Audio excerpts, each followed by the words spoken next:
I think someone who acts selflessly can be an inspiration, and can be an inspiration for a movement that can be very empowering for the movement.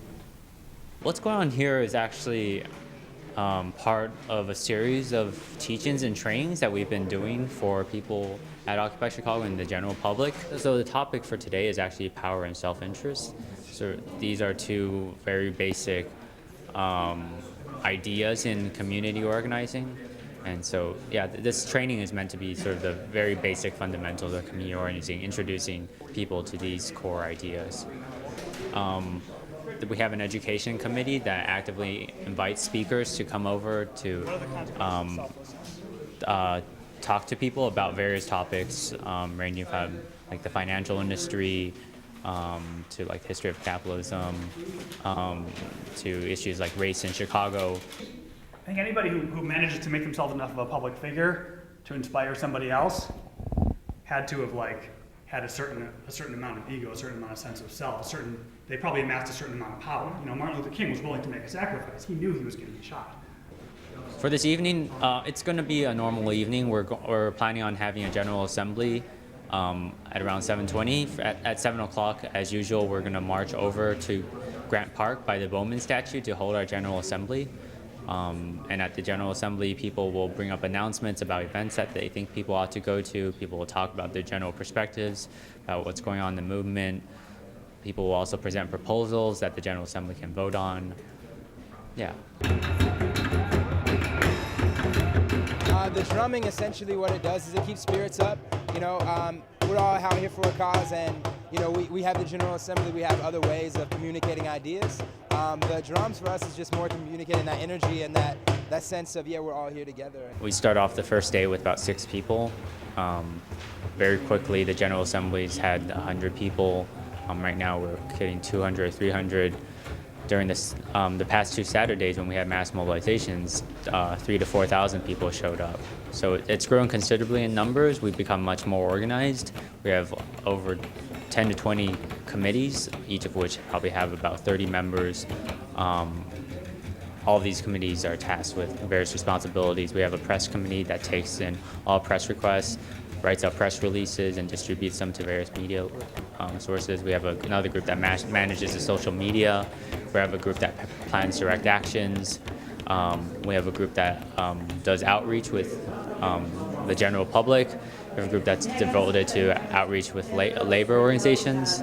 Yeah, so there's many committees to sort of manage all of the things that are going on here at Occupy Chicago. Mic check! We're about to march to the GA!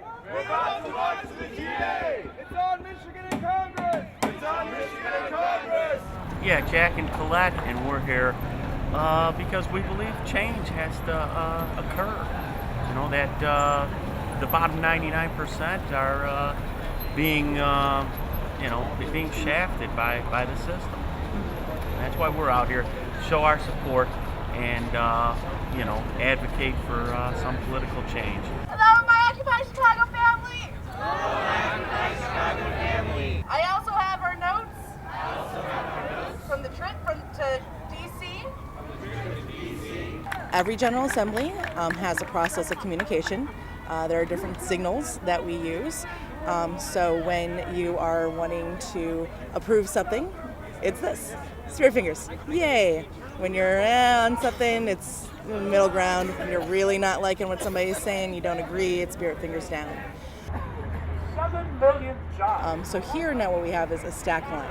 So if you have something to say on a topic, you get into stack line, you have 2 minutes to make your piece. Say what your opinion is, your thoughts are, share that, help debate. We ask that when you have heard something that you wanted to say said, don't repeat it, just for effort of time. But this is kind of our process. Social media is essential. To give you an example, Egypt actually occupied for 2 years, and then they went and started broadcasting online. Suddenly and very rapidly, getting their leader out, it happened. It was crucial. It was the absolute turning point. Without social media, this movement would not be nearly as strong as it is. For me, what this is about is making my government listen and work for me again. This is supposed to be by the people, for the people. And right now it's not. It's for corporations It's for lobbyists. It's for large enough groups that can afford to spend a whole lot of money to influence those bills that and legislation that's going through. Lastly, I've heard a lot of people say that we've just been focusing